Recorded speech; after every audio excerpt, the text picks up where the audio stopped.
All right, today's guest, you might know him as the host of the WP-Tonic podcast. It's Jonathan Denwood. I've known Jonathan for quite some time. I've been on his show once or twice here and there. And listen, I just love somebody who has a strong opinion about WordPress, who can weave it into, their business and just stand behind the values of what they believe in. And I think it makes WordPress a better melting pot because of it. And we dive into all aspects of business, of freelancing, why he started in the WordPress world, what would he do if WordPress didn't even exist, and the benefits of running a podcast. You're going to get a ton of value. And if you don't know Jonathan, you're going to get to know him today. And don't forget to check out his WP-Tonic podcast.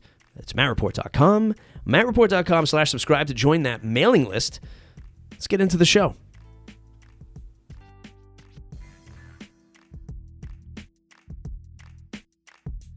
Oh boy, I am excited for today's first sponsor, and it's John Locke from LockdownSEO.com. That's Locke with an E, LOCKE, DOWN, SEO.com, LockdownSEO.com. John is an amazing guy, and thanks for sponsoring the show, John.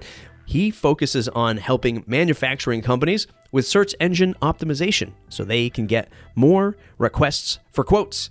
He focuses on the manufacturers that are doing $250,000 to $50 million a year. He's an amazing SEOist. Can I say that? He does great design. But if you're an agency, if you're a consultant out there, you say, how am I going to leverage this man's capabilities? Well, if you're an agency and all of a sudden some manufacturing company walked through the door, you're a consultant, and all of a sudden some manufacturing company say, hey, can you build us a website? Well, you know that's only half the battle. You have to build the website, and then you have to rank it, and you have to optimize it so that they're actually getting those quotes coming through their email. Reach out to John and partner up with him. Use his SEO services, use his skill set that's primarily focused in the manufacturing market. Or if maybe you just know somebody who's a manufacturer, just turn to John and say, hey, this guy can do it for you. Not only can he design the sites, he can optimize it and bring you more customers. Now, you say that this is, I can't utilize any of these services, Matt. Well, John has an amazing YouTube channel, youtube.com/John J. Locke with an E. Just search John Locke SEO on YouTube and you'll find his channel. He is a YouTube juggernaut. Tons and tons of videos out there teaching you everything you need to know about SEO, WordPress, ranking, content, marketing. Check it out. John J. Locke on YouTube. How about today's second sponsor, SearchWP.com. SearchWP.com. Coming out with SearchWP 4.0. I don't know about you, but I've been using SearchWP for the longest time. It's the first premium plugin I think I've ever used that really made a customer go, wow, there's more to this WordPress thing, right? And I've used SearchWP on sites that we've built as intranet sites, as e-commerce sites, and let me tell you what it does. It makes search on WordPress a million times better. Not only is it faster, more performant, but it's giving you data, analytics, so that you know what people are actually searching for in a nice, concise fashion. So as you as a consultant or an agency can turn to your partners and say, hey, look, search on the web is just one component. What happens when they get to the website? What if you're doing tons of content? You're a publisher. What are people searching for these days once they hit the website? Let's build a content plan around that. SearchWP is going to help you do that. And 4.0 is going to launch two major components. It's going to do custom content support, and then it's going to enable proper multi-site global search. So if you're somebody who's building out a marketplace, you have these sites that are building out individual pages for your customers or your clients, or you're a higher ed and you have all of these sites that are in the network of a multi-site, you can search across that. You can get results across that, right? Custom content support is going to include posts, pages, media, all registered custom post types, and it also includes users. So if you're building out this big intranet, again, this higher ed thing, big clients, big projects, or even small ones, can really use SearchWP. So check it out at SearchWP.com.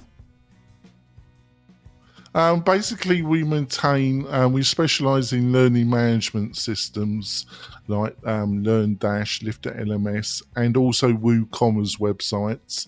And we build them and we maintain them.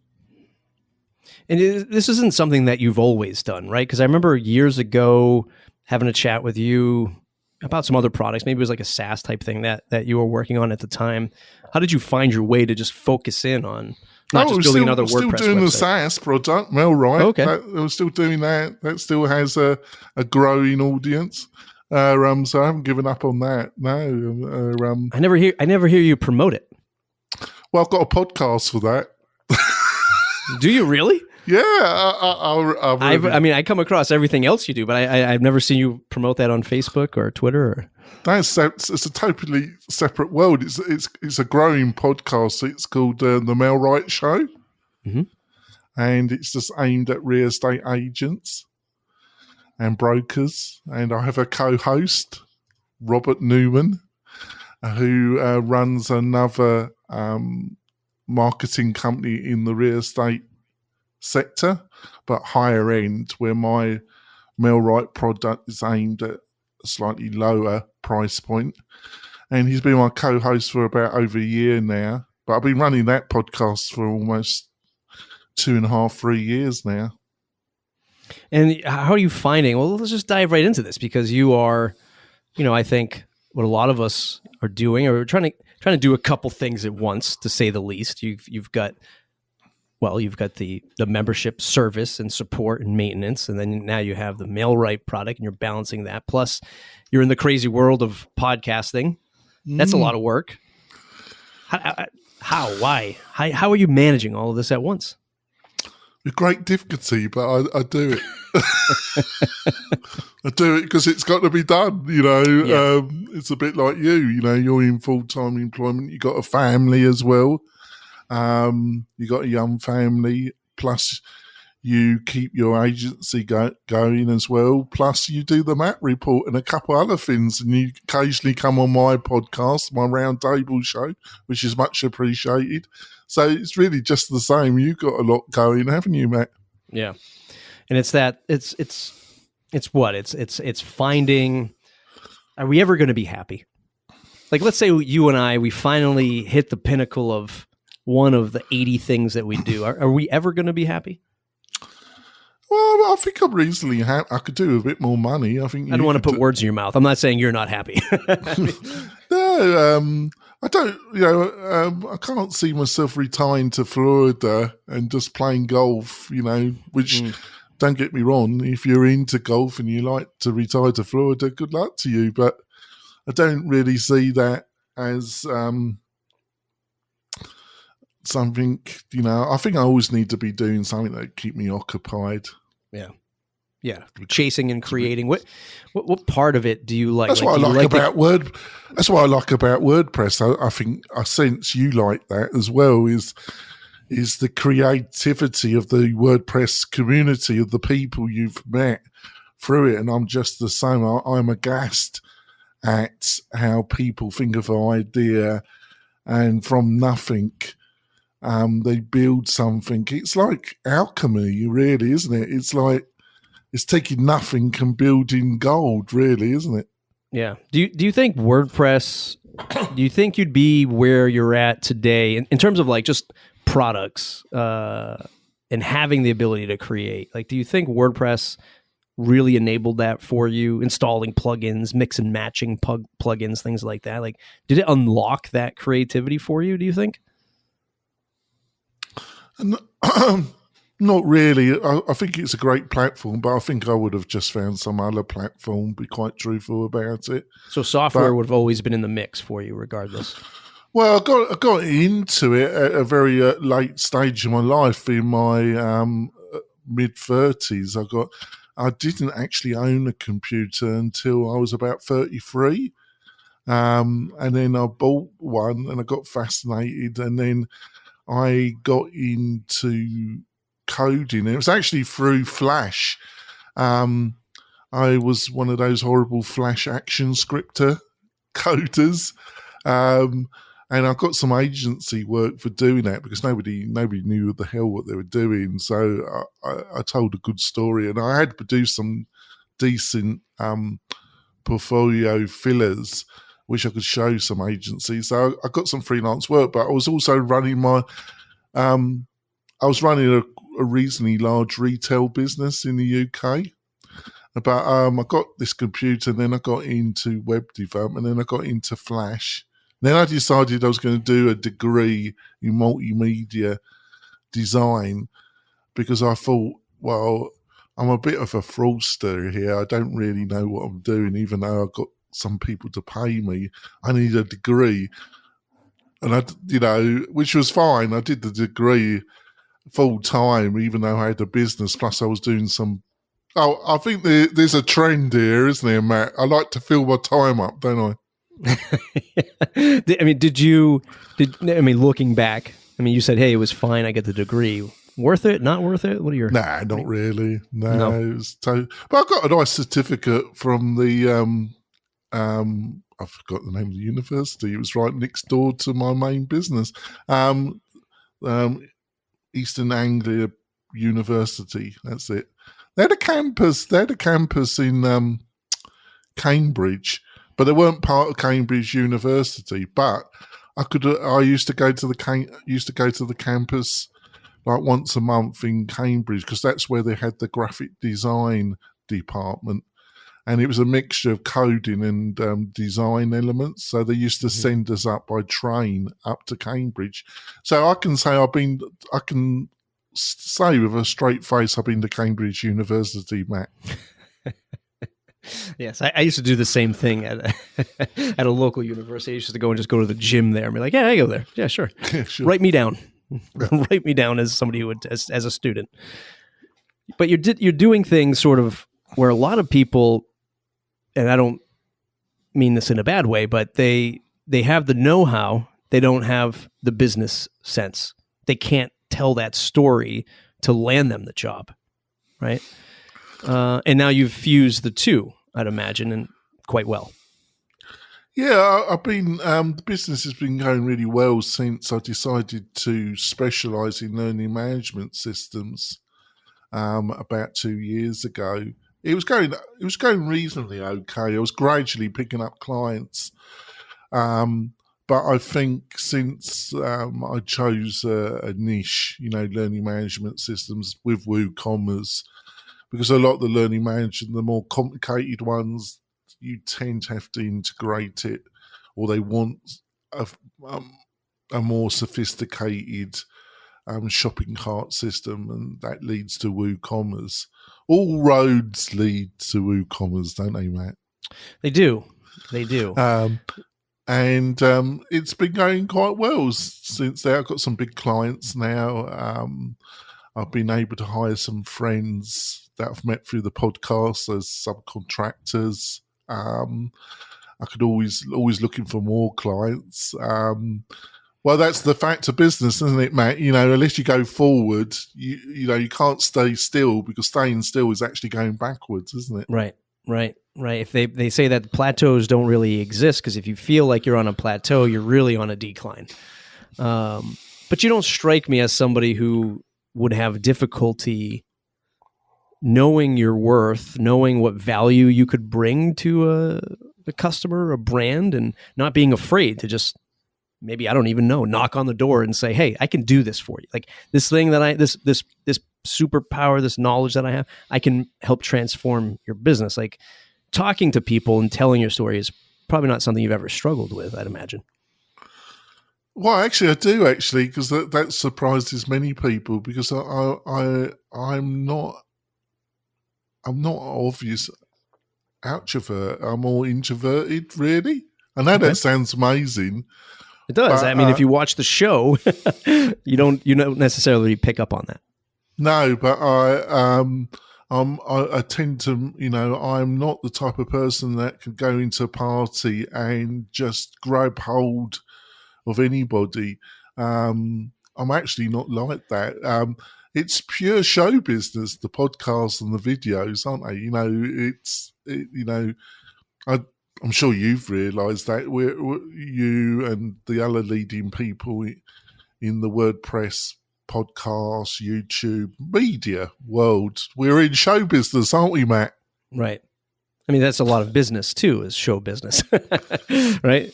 Again, like the thing I grab onto what you said is telling that story, and I think a lot of people, lack that trait. But I think it can be. I think it's something that can be taught, right? Something that there can be a framework for giving somebody the confidence to. Again, like you talk to a lot of freelancers, a lot of developers. Oh boy, I don't like to sell. I don't like to talk to people. Well, it's an evil that you're going to have to deal with at some point. So I don't know what to tell you. Communication. Actually bagging the clients that you want, actually getting the work. Obviously, the technical side, but I was in truthful, I was a mediocre front end developer. At best, now I just tend to keep my hand in with the WP-Tonic and the MailRite site on the front end.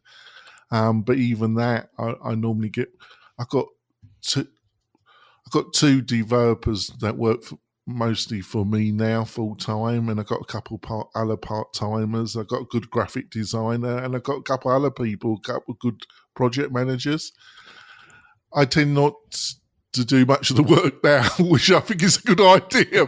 Sure. But I think as the front person, I think I come across pretty effectively. I've got a very broad knowledge, and if it really come down to it, I think I can delve in and get the job done. I just don't think I'll be the most efficient person to do it. What does a landscape look like to you? And let me phrase this or frame this with some context. I spend begrudgingly time in the page builder Facebook groups. It is like this thing that God. I like to punch myself in the head as I'm browsing through it. Oh my godfathers. And you don't really do that. You don't really I do. I do. It's like reading the tabloids when you're waiting to check out at the grocery store, It's like you can't not look. And I see, again, I am totally on board with somebody who is new to the business. I mean, these are my people, people who are trying to put out good product, good customer service for a fair price. Like those are the people I really enjoy. Yeah.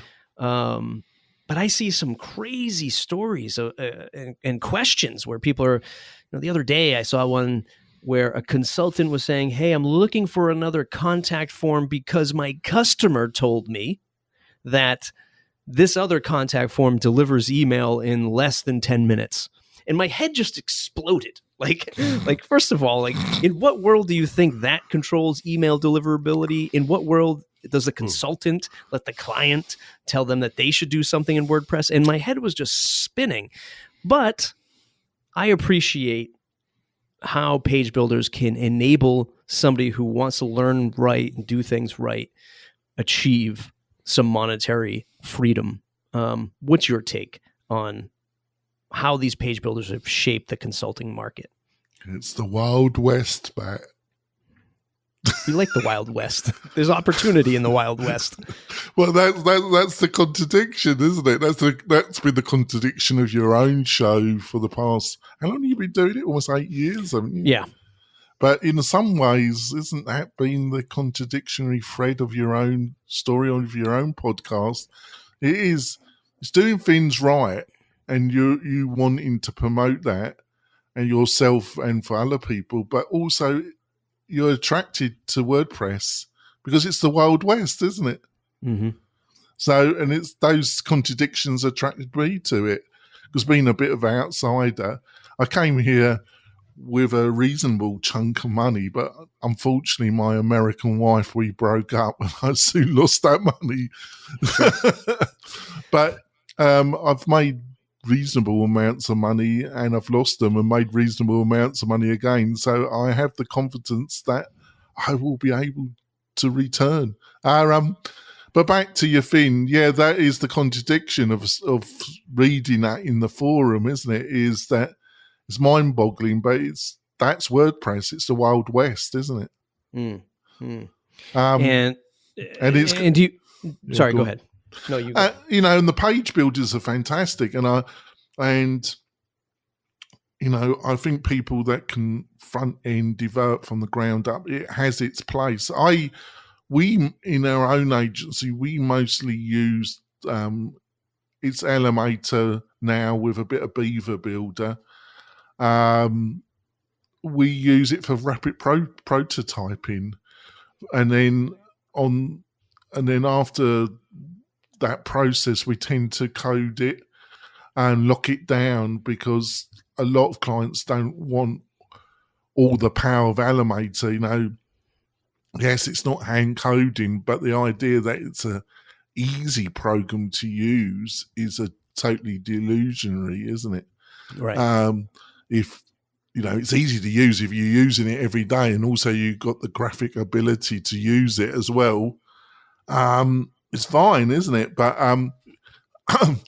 no, Elementor has a problem of consistency anyway, which is inbuilt into the product anyway, but that can be overcome.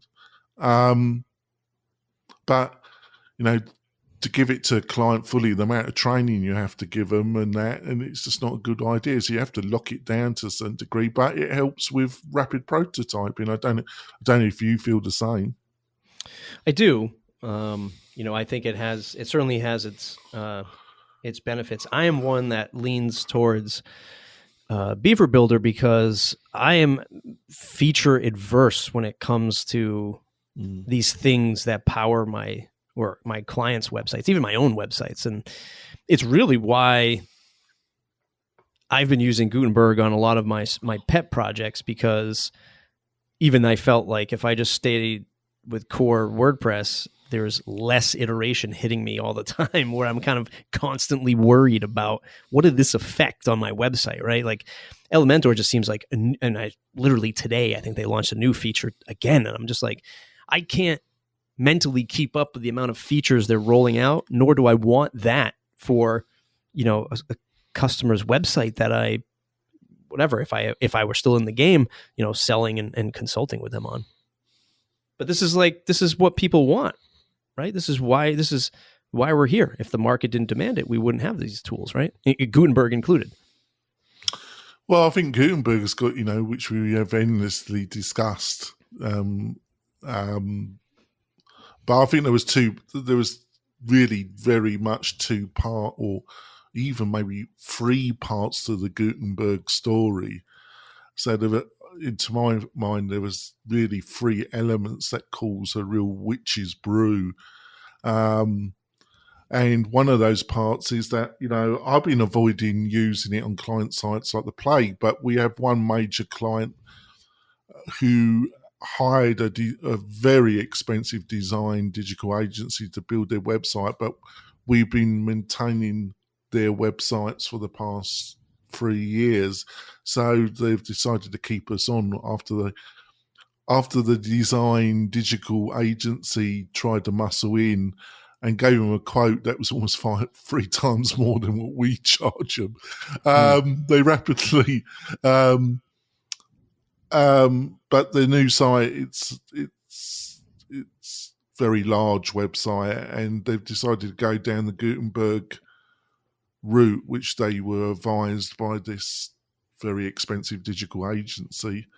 And so we have had to, me and my crew have had to rapidly learn the joys of Gutenberg, and sorting out some of the problems that have been left by the digital agency, which in all fairness happens on all websites, because clients, even the best, and there was a lot of meetings and sub-meetings, which I unfortunately was expected to attend, but I managed to avoid a lot of them. There's going to be a period of about 6 months where they're going to want changes. There's always, after the site has been delivered, there's need for changes. So we've rapidly had to learn the joys of Gutenberg. Yeah. I'm curious to unpack even that story just a little bit in the face of page builders, because sort of where I was going with that discussion is, how do you still show your agency's value to a customer, even still leveraging these tools, even in the face of like this digital agency that might have charged 3 to 5 times X. How do you win the client's expectations, when you're up against a digital agency? Because I would imagine, so many freelancers, we hear this, value-based pricing. We hear just charge 5 times more. It's like, oh yeah, that's easy. It's easy to say to somebody, right? But to have somebody do it is drastically different.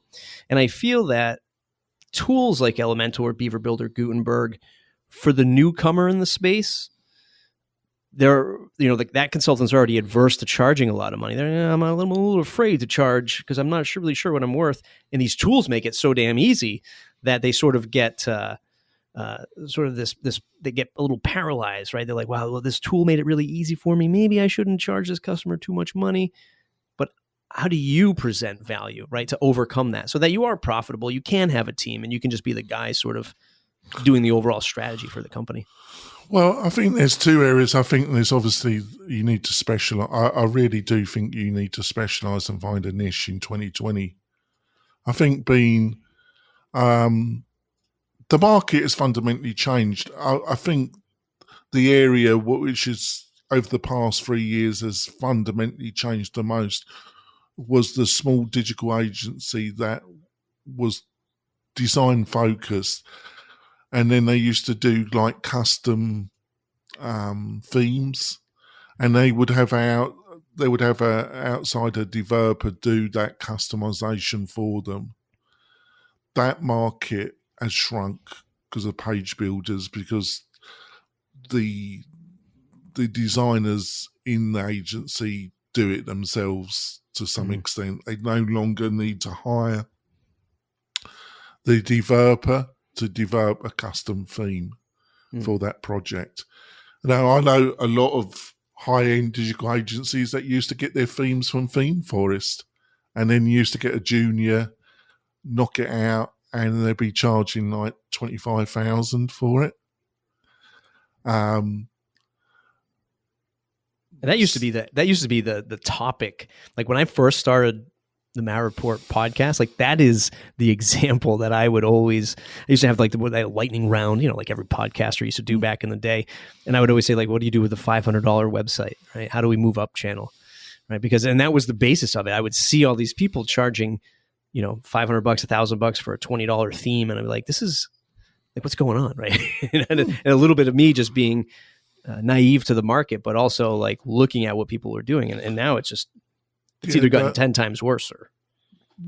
So I think you need to specialize, right? That's one area that will help you. The second area is that you've got to understand as you grow and go further up the food chain, what the client is looking for and what the client requires dramatically and gradually changes. When you're dealing with very small companies or startups, it's all about getting as much value out the vendors that they hire as possible, or looking to do as much as possible themselves, because they just don't have the budget and they've got more time than money on their hands, right?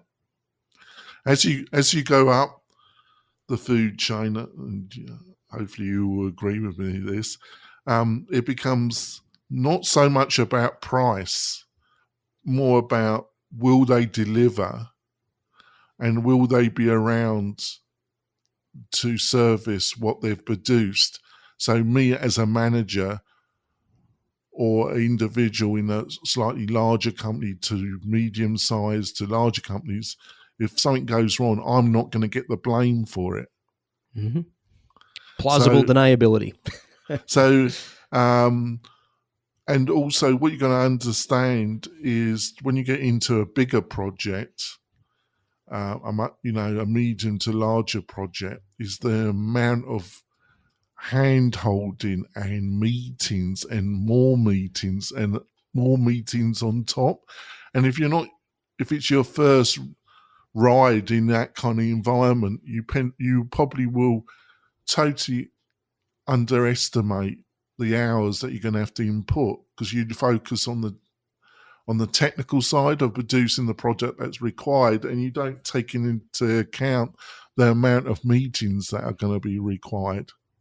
Yeah. If you're a subcontractor, you won't have that because you'll just be dealing with the technology, and that's why, to some extent, that's why you get your cut, and that's why the digital agency normally gets a much bigger cut, and you normally resent it. But what you don't understand is the amount of hand-holding that digital agency is doing with that major client. Do you think WordPress First of all, would you agree with that, Matt? I'll get worried. No, I would. Yeah, 100%. Yeah, 100%. I think that, people who might be new to this space, new consultants, like you're probably hearing that like I did and probably like Jonathan did. And you're like, yeah. I mean, I'll deal with it when I get there. I just, I just want to sell and sell to this big client. And I'm going to try to win them over with a low price, which, listen, can also be a strategy in the beginning. Yeah. There's nothing wrong with, if you're just starting out and you've got value inside of you, but you're not ready to you're not ready to price yourself at $10,000 a project. Yeah, you might have to go into a high-line brand that is a perfect fit for your workflow and say, I'll do it for like $2,000. And if I do it for $2,000, I need a video testimonial, I need a written testimonial, I need to plaster your logo all over my website, because I'm then going to take that and double down on it to sell to the next person for $20,000, right? And sort of leapfrog even that price you were afraid to get to. So 100%. Do you think WordPress, the software, is on the same path that allowed you, years ago to start this business and continue to flourish as an agency? Or even if somebody's out there who's just a freelancer consultant, like, do you think in a year's time, 2 years' time, 3 years' time, we'll still enjoy the options and plugins and all of this stuff that allows us to tinker and build solutions with? Do you think it's still on that same path for at least the next 3 to 5 years? Well, it's extremely difficult to say, isn't it? You have your own point of view around the evils of Jetpack and Matt Maragweg's evil, dastardly plan to... I'm only kidding. Sorry, Matt. I got a tease. This is my last show, ladies and gentlemen. Don't look for me over at thebusiness5000.com. I got a tease a little bit, but you might be right. I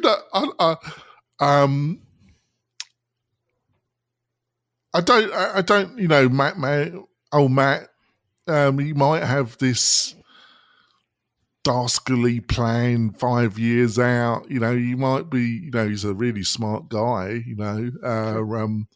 I've only had like 4 sentences of a conversation with him. You've probably spoken to him a lot more than me. You might have this deep plan, but when you get a size company like that, it's a bit like being in war. You have a strategy, but as soon as you enter the battlefield, the strategy just goes out with the water, doesn't it? Yeah. So I don't know if he's got this deep down strategy. I sometimes I'm just aghast at Automatic and I just get a sense that he has the insight, and then I look at Automatic and some of their actions, and I think, my God, there's nobody at the head of this ship. There is no plan. It's just total turmoil. No, look at last week with the way they handled WooCommerce and the subscriptions, and the way they handled that last week. Is that a sign of a company that really, has somebody, real deep understanding of where they're going? I don't think it does. I don't know. I'm torn. Yeah, I mean, I'll give you these 3 pillars of how I see this stuff, and then you can comment on it. I mean, take the word dastardly and maybe just replace it with average, normal. Like, I think the moves he's making is what we see with every other SaaS startup ever, right? They're trying to make money. What's not happening correctly is the communication. around that. But the three pillars that I see that affect the long-term culture or the movements that we're all enjoying right now, downloading WordPress, getting a couple of plugins, putting a number on that, selling it to a customer, supporting a customer, rinse and repeat. The three pillars are, well, Automatic itself, like you've noted. Right? We don't know where their direction is. We don't know what they're going to do. Jetpack, WooCommerce, big elephants in the room with this unforeseen like forecast of where it's going. And that all sort of, changes the second pillar to me, which is big third-party plugin owners. Elementor, Yoast, Awesome Motive, who has Opt-in Monster now and is really going to make a big push, or is making a big push into SEO contact forms. And these big plugins are looking at what Automatic's doing and saying, oh, we need to build our own ecosystem, our own platform, our own experience so that we can retain these customers. And then the third pillar, in my opinion, is the community, right? It's folks like you and me who are taking pieces of Automatic, taking pieces of Awesome Motive and Elementor, and we're building solutions around them, and we're putting a service fee on top of it. And all of these three pillars affect one another, right? Whatever WordPress does with whatever Automatic does with WordPress is going to domino effect to all of us.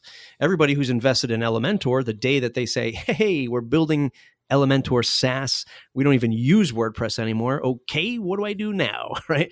And then that will obviously affect the lower end of the community and freelancers, and that's the three things I see constantly in motion and tug of war with each other. Not really a question, more of just like a statement. And I don't know if you have any particular view. Well, there's a lot there. Let's start with the last one with the Elementor scenario. The answer to that is that there's going to be other. It's really, it's like I really know nothing about the Divi community. I've never been part of it. I've never really. I forgot the name of the founder. He doesn't really. I don't think he does the interviews, does he, Matt? I forgot his name. Yeah, I forget his name too off the. But he doesn't do interviews, does he not? That I don't know the answer to. Yeah. Well, I know nothing about the Divi community, but when I do delve in it, there's over 100,000, 200,000. It's mostly designers. When I do go into the forum occasionally, the Divi, it's a totally separate world, right? Hmm. And then you got Elementor, they've been around for what? I don't know, 2-3 years, up to 6 million users. You still got Beaver Builder. And then you got these other Oxygen, Breezy. There's still a lot of choice out there. So if they ever go out, it's such a big world, WordPress, that I think their boots would be rapidly filled, right? I'm not really that bothered about what Elementor's plan is to some extent, because look, you just said about Yoast, but it looks like the competition is growing in the SEO plugin world, and it looks like it's going to get a lot more competitive in the next 18 months, doesn't it, by what's happened recently? Yeah. Where I think where the thing was, I do think that we don't know what are the real economical drivers of Automatic. It's not clear what really, I would presume it is WooCommerce and all the add-ons. I would not be surprised if that wasn't one of the more profitable elements of Automatic. The VP side of it, that's a black hole because, we don't know what they make of that. It's never been that clear to me is where their real profit centers are as a company, right? It's just never been that clear to me. Obviously the core WordPress is open source software, so that cannot be changed, which is to some extent a guarantee.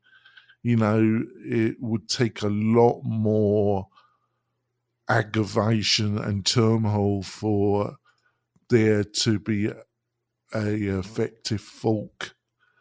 To my mind, I really don't see that happening unless the situation got a lot worse. Yeah. But that sold is always hanging there to. But on the other hand, I've always understand, because we got to be frank here. If you were looking to set up a website quickly and you were looking at Squarespace, Wix, or WordPress.com, you wouldn't choose WordPress.com, would you? No. Yeah, they had to do something. If they want to make that a money center, they had to do something drastic, and they've got to do something to improve that environment. About really encroaching on what the implementers, the agency, the small agency to the medium agency to the consultant has been the historic driving force of WordPress. Fundamentally, it built WordPress into what it has become, not Jetpack. To me, Matt going on about Jetpack at WordCamp US, is slightly, I find that slightly amusing. I just really, I really like the Jetpack people. They're such nice people, but I just consider it a terrible product. One of their designers, Jeff Galinsky, used to work for me at my studio. We live just a few miles away from each other. Yeah, I love them. They're always such nice people. Some of the nicest people at WordCamps. But, I feel guilty in saying to it is that, if a client that has it installed, the first thing I do is try and persuade them that we should remove it. Yeah. But I do understand why they got to do something about Word.com, because they got to do something about it. I think the proof will be in the pudding when we start to see real,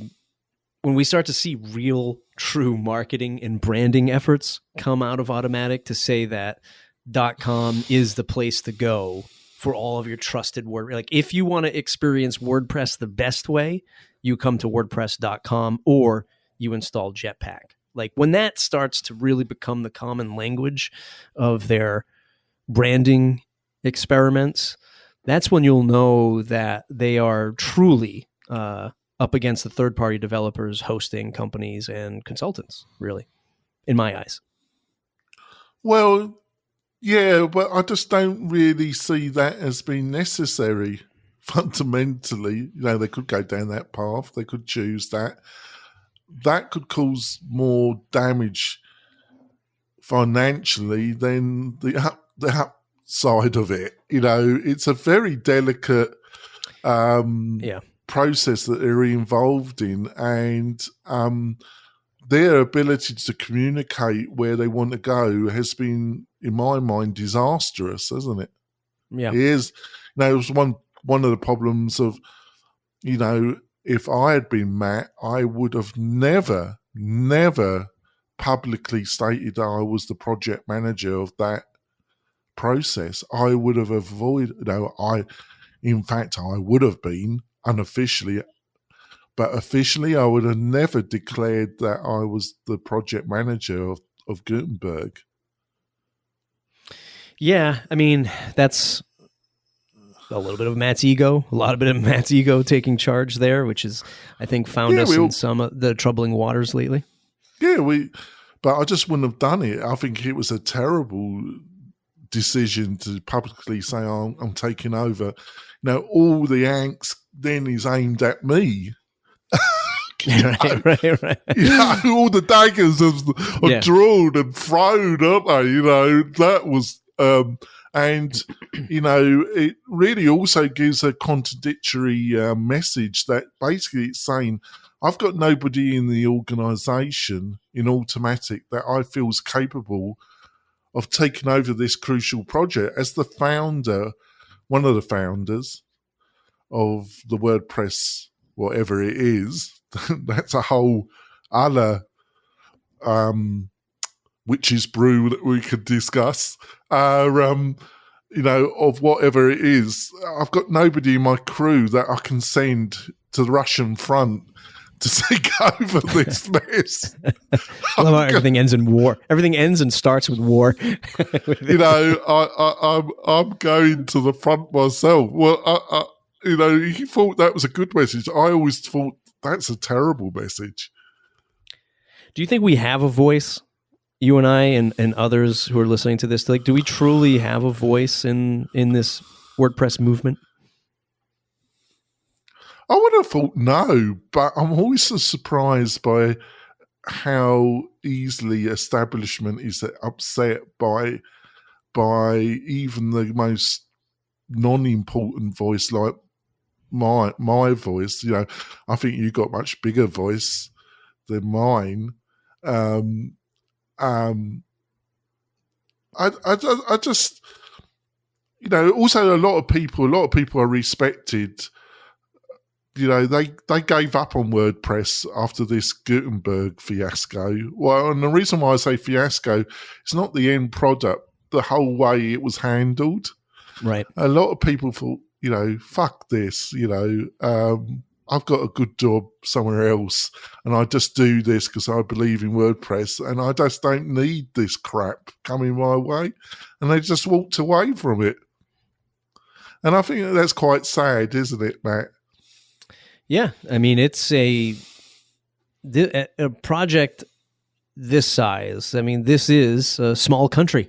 This is a human problem, that we have, which I've said on repeat, and it's unfortunately it's unfair to a lot of people involved, and our group of people, the consultants, the product owners, the freelancers, the designers. I mean, we're an outspoken bunch because we've decided to put the pressures on ourselves. Like we talked about at the top of the show here, is like, why do we keep doing this, right? Well, we're trying to earn a living our way, right? Yeah. Without anybody telling us what to do. And we're going to be very vocal when an attempt on our livelihood is, I won't say threatened, but starting to become altered. And the unfair thing, like you also mentioned, the folks at Jetpack are great people. People at Automatic, great people. They have made the decision to work at Automatic so they don't have to be like us maniacs, scratching and clawing to make a living. And then there's, they're being sold the dream of, you are contributing to the most widely used content management system on the web, and we're going to change the web. And they're fully bought into that. And it puts us at odds, right? And then there's the C-suite of Automatic, which we just don't know. Like we don't know who they are, what the decisions are being made, why the decisions are being made.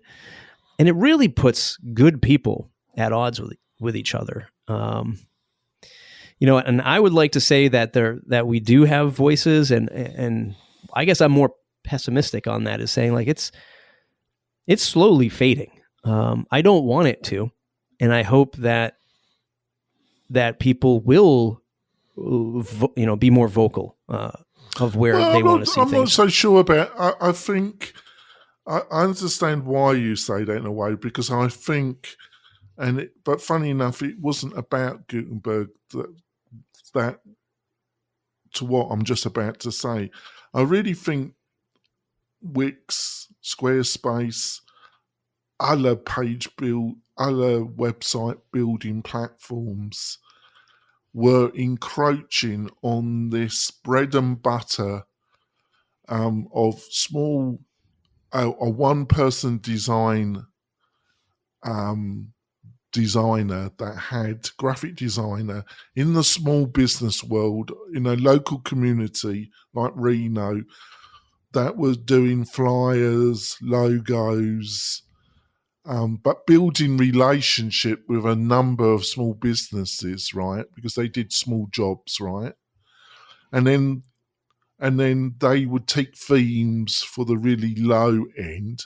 But then when they got a medium client who had the budget, they would look for a developer, a freelancer in their local area to develop a custom theme for that client. Well, a lot of that work's disappeared because they no longer have to hire that developer. Or they had to hire a developer to do some basic customization. Well, they no longer have to do that because they can either use something like Animator or Beaver Builder, or they go to Wix or they go to Squarespace, right?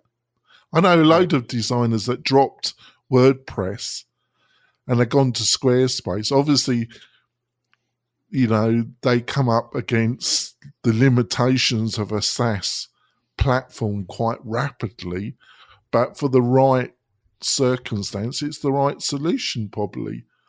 So that market got hit hard, right?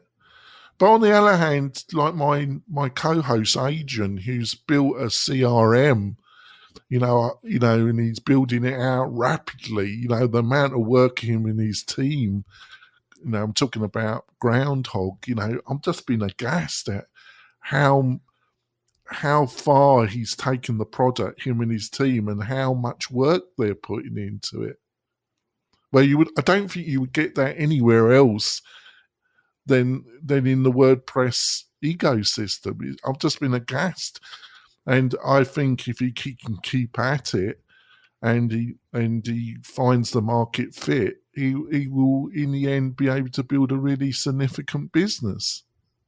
Yeah. So I still feel there's still opportunities there, Matt.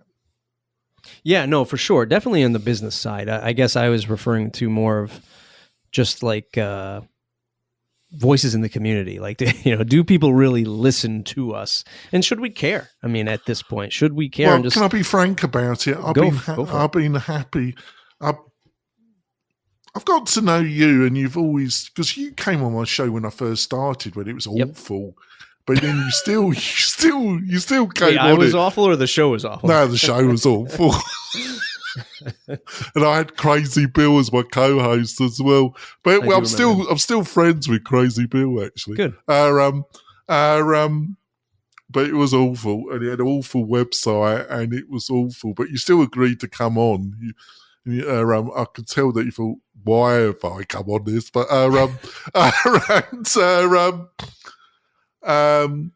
but there seemed to be and I'm not saying you were part of.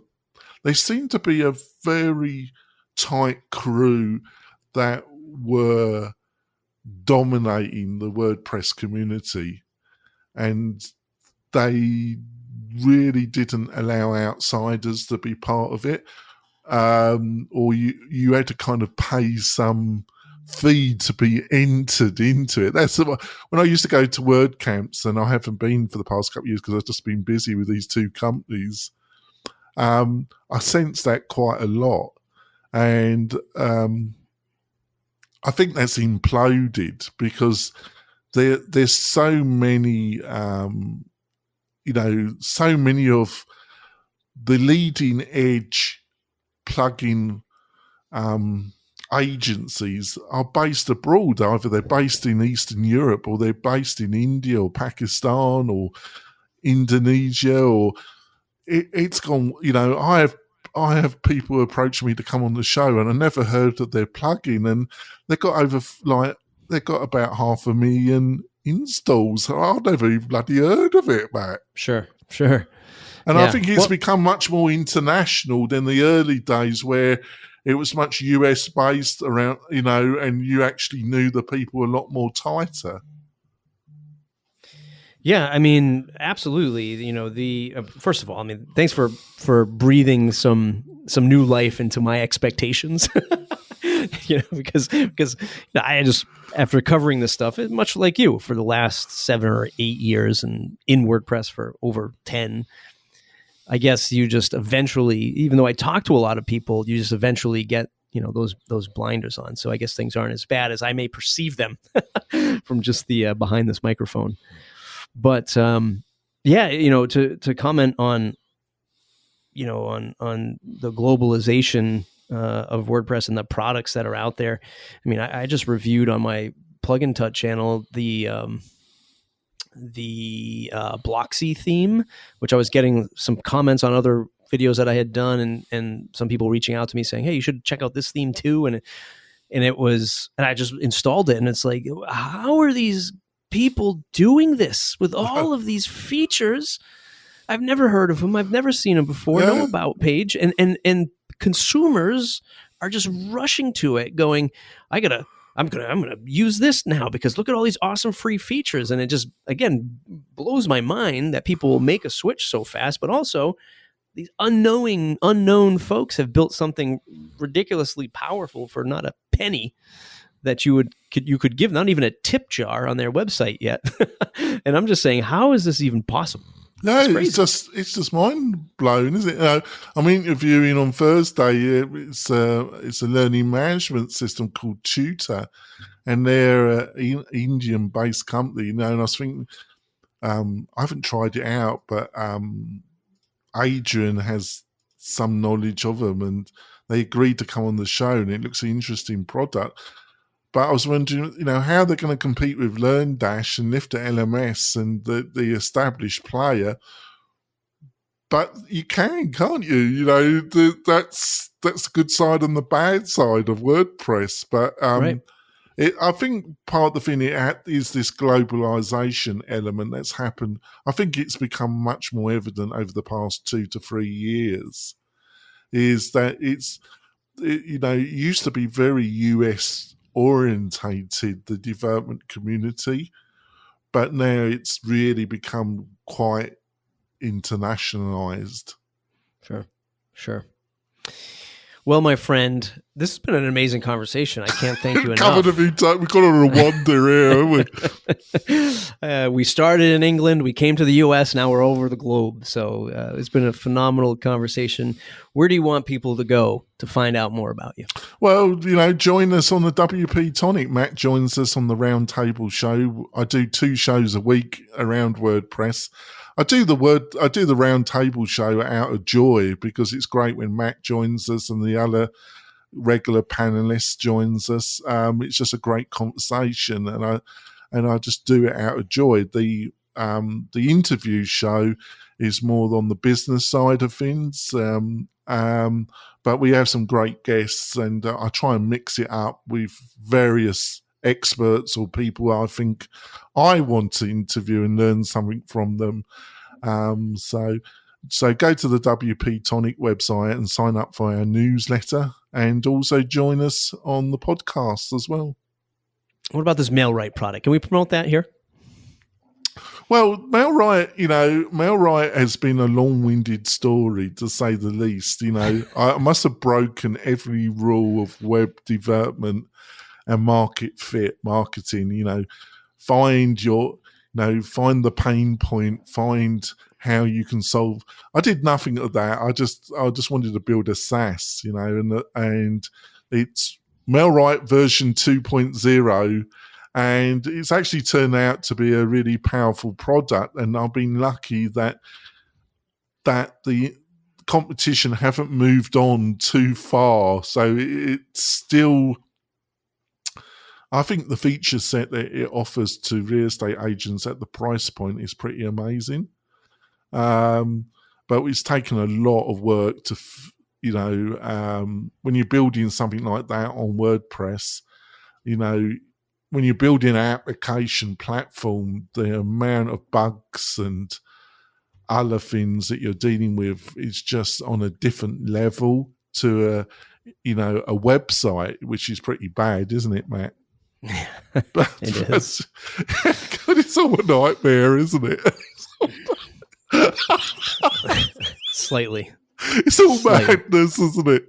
It is. Maybe But- we should save that. We should save that conversation for having you on the Business 5000 podcast when I do get to that at some point, because I think you can bring some great value to that community as I slowly build it out. Yeah, but yeah, it's it's about Mark. I think the web in itself is morphosized. The technical, just having a website that worked at one time was gave you market edge in a local internet, and then it's become easier to knock something up. But to actually get an effective result from what you've got up is still very, very difficult, isn't it? It is extremely difficult. That's why they give us money, isn't it? Money to you, money to me. I hope they give it. They don't give me money. They probably give you money. Everybody, it's the Matt Report. It's mattreport.com. mattreport.com/subscribe to join the mailing list. It's the number one way to stay connected. Don't forget to check out the Business 5000. It's an idea